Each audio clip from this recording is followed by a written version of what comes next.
Hey folks, welcome to Wendling Farms. Hope you enjoy this video. Please don't forget to like and subscribe.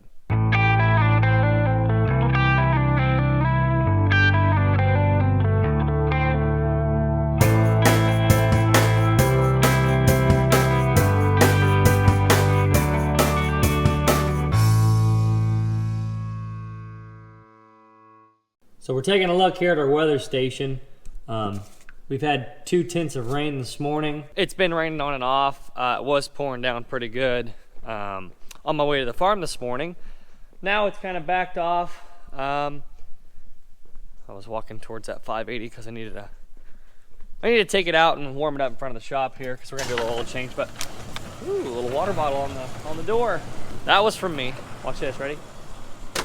Ooh. That'd have been sweet.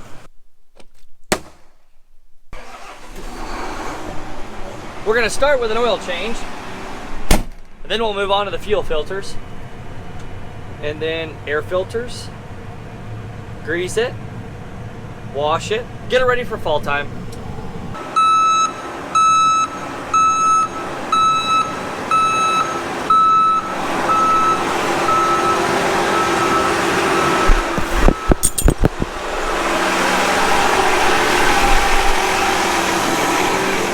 My favorite part of an oil change, taking out the drain plug.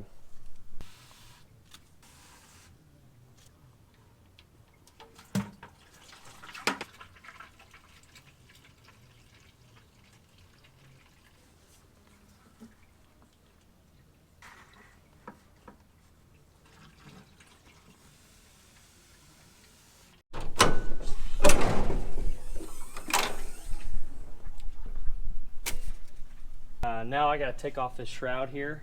Right in there's the oil filter and that canister. So I need to take off this shield, get that oil filter changed out, and then we can add new oil.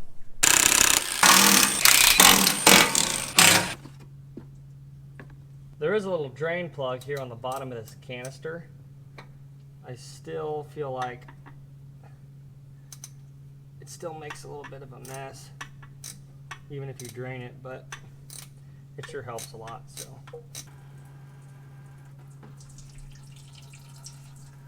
in here we have our new oil filter. So there's our filter. Here's our O-ring.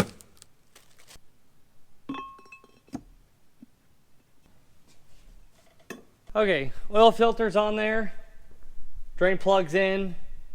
Now it's time to add some oil, and yes, I did put some grease around the seal before I screwed that canister and filter on there, just to help seal that up. And trying to think what else.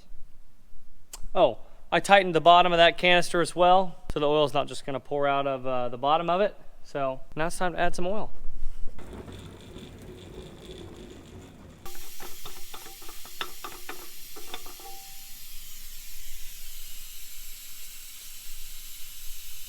$42.5 quarts.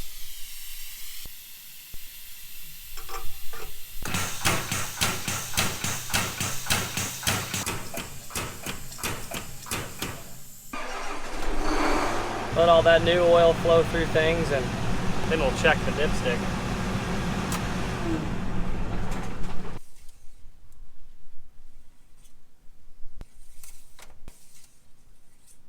Perfect. You guys see that? Probably not. Right on the full line. Got a fuel filter right under here. I can't remember. I've done this many times, but I'm not sure if I want to take that side shield off of here or leave it and try to do it with it on. This is the easy fuel filter to change. Looks like I overshot the bucket a little bit. I'm going to pull that back a little bit before I start letting the fuel come out.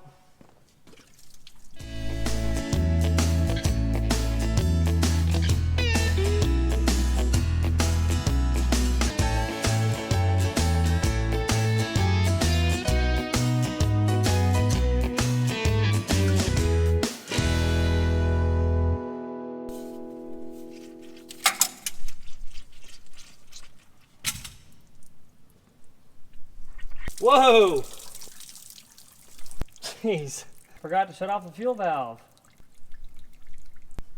I can't believe that. It's gonna crank for a little bit here since we changed the fuel filter.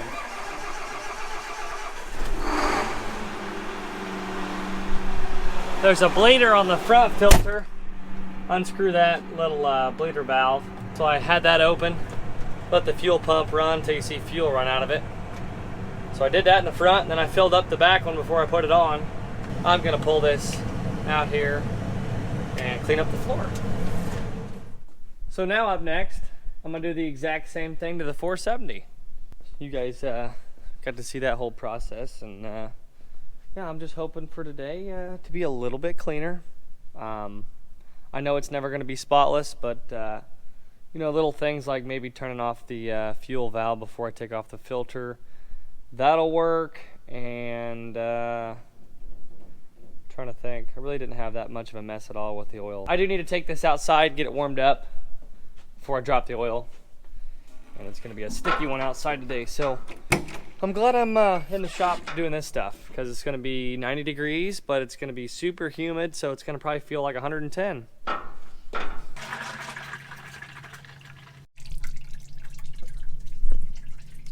Look at that, folks.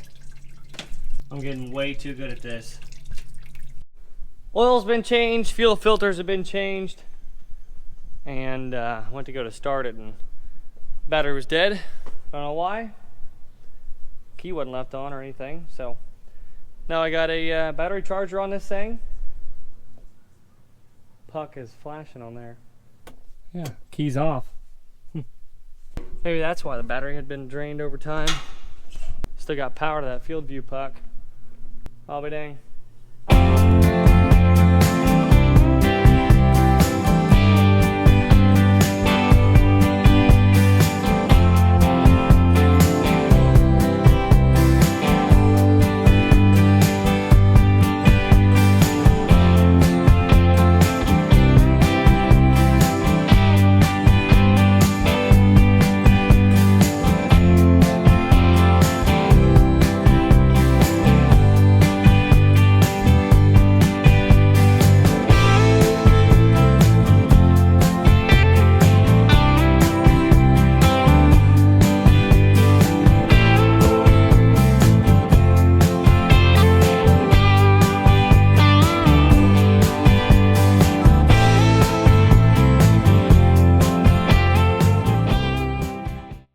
Well, half of it's clean.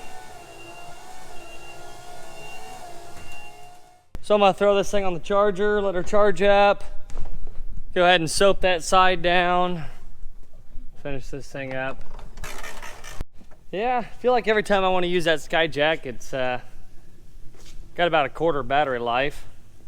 I'll always plug it in when I get done using it. Then quite a bit of time goes by and I'm like, maybe I should unplug that.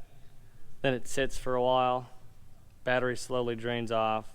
Then I go to use it for a little bit, then it's dead.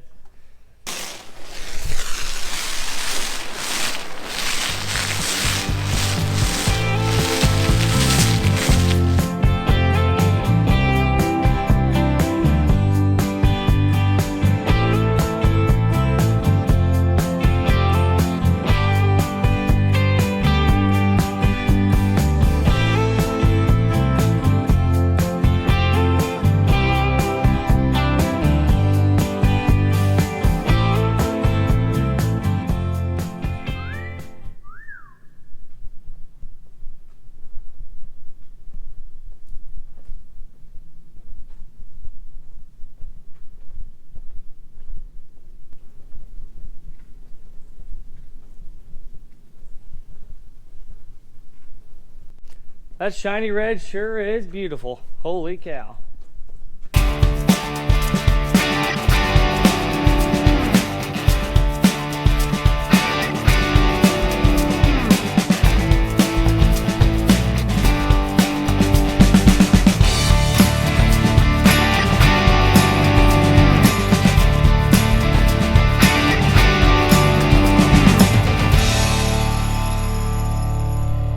Cow, it's more work squeegeeing off this floor than it was just washing that tractor.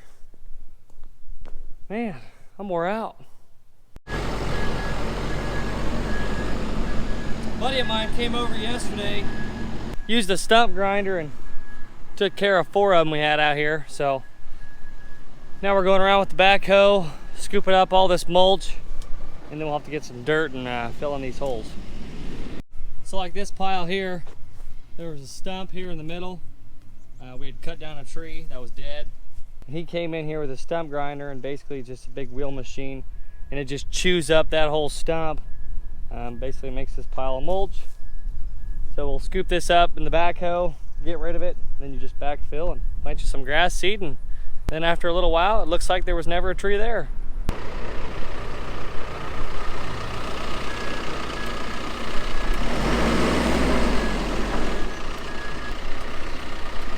I was hoping he was going to just ram that pile and maybe get most of it there in the bucket without us having to run shovels, but oh well.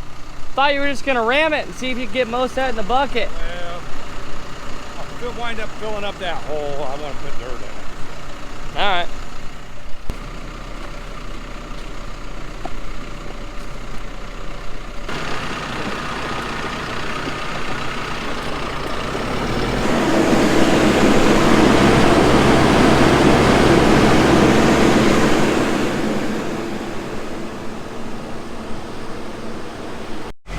So this is our sweet corn patch here, and it's dead. So I got the bat wing out. We're gonna mow her down.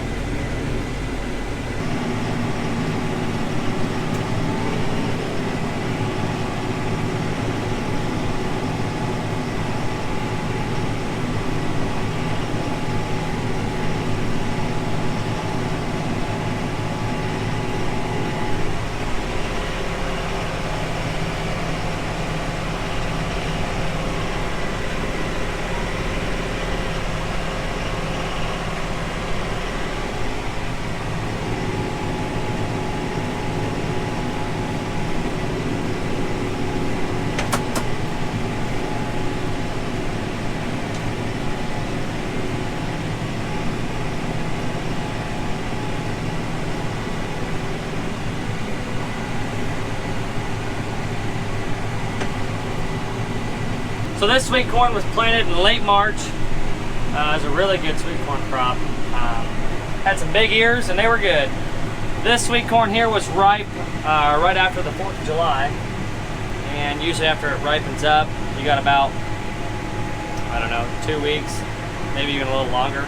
Good eating, and then it just, the sweet corn gets too tough and no longer good. So then you mow her down. Well, if you made it this far and you haven't clicked that subscribe button, I would really appreciate it if you do that. Also give it a thumbs up. And that's it for this video. Thanks for watching. We'll catch you in the next one.